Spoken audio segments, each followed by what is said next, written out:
Com certeza. E falando sobre inflação também aqui, hoje saiu a nossa inflação, e aí quando a gente fala de inflação, a primeira coisa que o pessoal fala, né? A gente fala, pô, a inflação tá caindo. Aí todo mundo já comenta, pô, mas aqui na minha região tá aumentando o preço. Então, né, primeiro para esclarecer que a inflação está reduzindo, não quer dizer que ela está negativa, não é que os preços estão caindo, não é uma deflação. A redução da inflação, na verdade, é que os preços estão subindo de forma menos acelerada. Então, obviamente, a gente ainda vai perceber os preços subindo, mas num ritmo menos acelerado do que pelo menos era esperado pelos economistas e pelas grandes instituições, né? Pois é, o IPCA do mês de março ele veio muito bom, ele veio bem abaixo do que estava sendo esperado, né? Ele veio em 0,16, estava sendo esperado ali por volta de 0,20, se eu não me engano. E inclusive os núcleos, né, que são as partes mais importantes que se olha na inflação, né, são as que têm menos variação sazonal, essas coisas.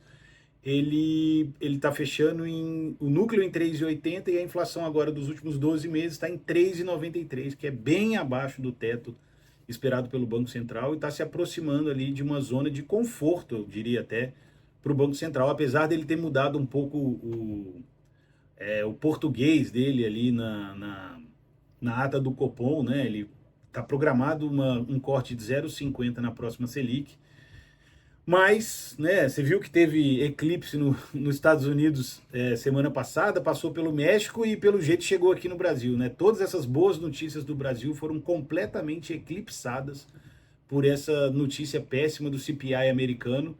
Então, o reflexo aqui foi pior do que lá, né? A gente é muito sujeito a nesse contexto de hoje, com a taxa de juros dos Estados Unidos tão alta e a taxa de juros longa igualmente alta, isso é muito danoso para a gente. Então, teoricamente, nessa conjuntura, o IPCA vai ter menos impacto na economia brasileira do que o IPCA americano, que é o CPI.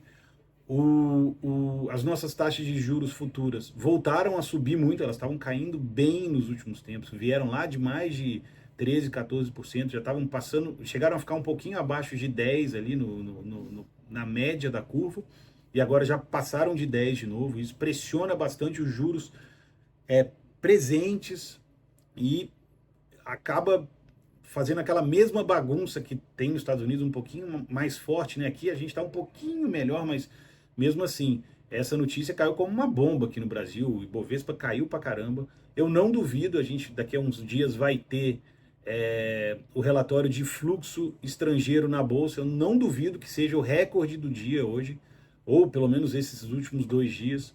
Então, então a gente está navegando ao sabor do vento aqui agora, um pouquinho. A gente tem um pouco, está com uma boa direção, está mais na frente que os outros países, mas a tempestade chegou nos Estados Unidos e está quase pegando a gente, eu acho. Assim. Ele pode, apesar de a gente estar fazendo bons movimentos, boas coisas, agora, hoje, o percentual de mudanças no Brasil está muito mais ligado ao CPI e aos juros americanos do que às nossos próprios indicadores.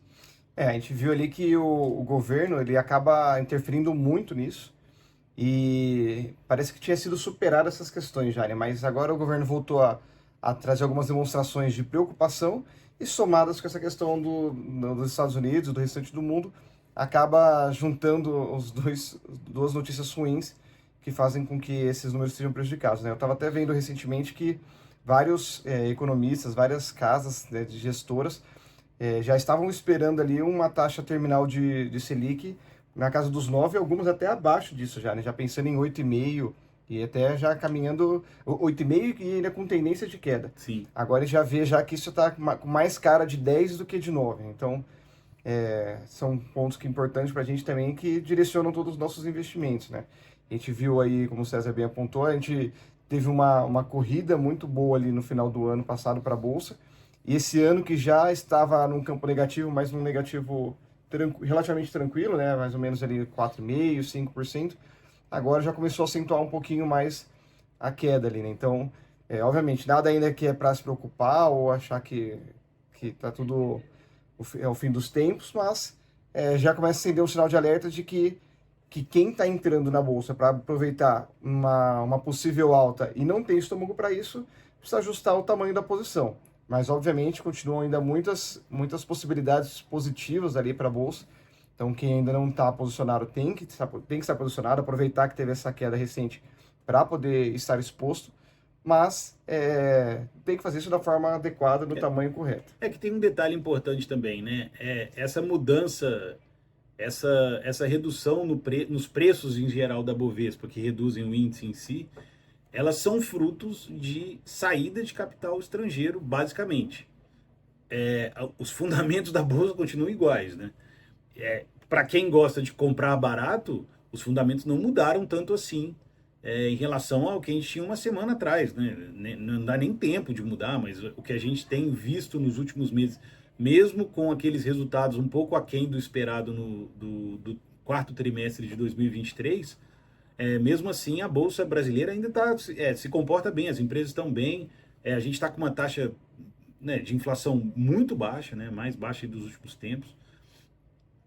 Os juros vêm caindo, apesar de tudo, né? A gente está com juros reais ainda um pouco altos em relação ao resto do mundo, em relação aos Estados Unidos, mas um momento da gente ir botando o pezinho aos poucos, assim, e sentindo a temperatura da água, mas nada mudou tão radicalmente assim, né? A saída do capital estrangeiro se deve muito à questão dos Estados Unidos e menos à questão do próprio Brasil mesmo. A gente tem visto números bons, né? Números positivos para o Brasil. Agora, o grande problema ali é que o nosso maior risco hoje é um risco fiscal. E quando o governo ele começa a trazer sinalizações que não são tão positivas, gera um pouco mais de temerosidade, não só para os brasileiros, né, mas para quem está pretende investir em países como o Brasil, que tem bastante espaço para isso acontecer, mas se tem eles precisam de um incentivo maior, a gente vai lá e dá uma demonstração pior, isso acaba até atrasando um pouco mais. Então, eles estão com problemas lá que estão fazendo eles reterem o dinheiro lá fora por conta das taxas de juros altas lá, e a gente cada vez mais diminuindo aqui também, então pressiona a saída também do dinheiro, dos dólares para o exterior. Então, a gente precisa, na verdade, mudar a imagem também lá fora para atrair um pouco mais, já que eles não estão conseguindo andar com a economia deles, né?